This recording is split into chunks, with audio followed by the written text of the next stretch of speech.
Every sweet moment has a backstory.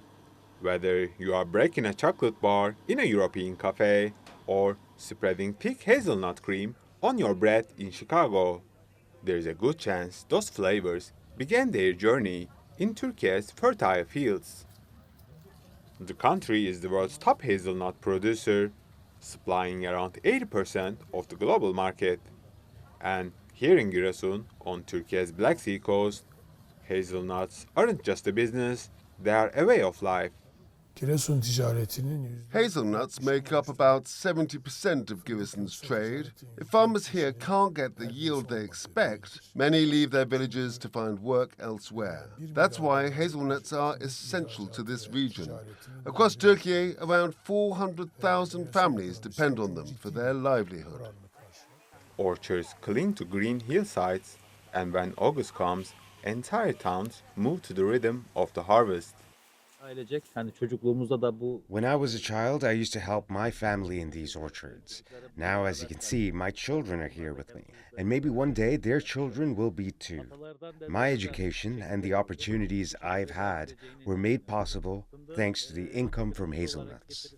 Generations may have mastered the craft, but each season brings its own challenges to achieving the perfect crop. yağmurdan dolayı In the ıslaklıktan past, dolayı we struggled to harvest the hazelnuts because of rain and damp conditions.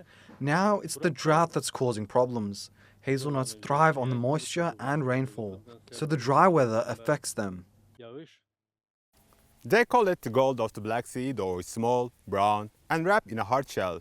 From here in Giresun, they will travel thousands of kilometers to give a healthy crunch to breakfast, desserts, and snacks around the world.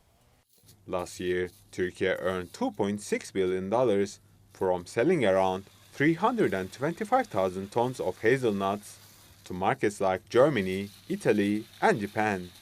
Exporters started this year with a bang, bringing in $1.3 billion so far. But this year's harvest might not be as sweet as others, as climate change continues to weigh on the crop.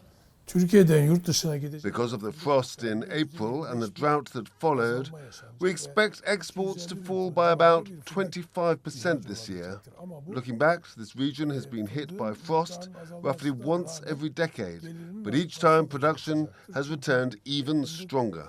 Still, while experts say prices worldwide could see a slight increase, farmers here believe these rich Black Sea soils will bring fresh harvests for generations to come. Ömer Bakkaloglu, TRT World, Giresun, Türkiye.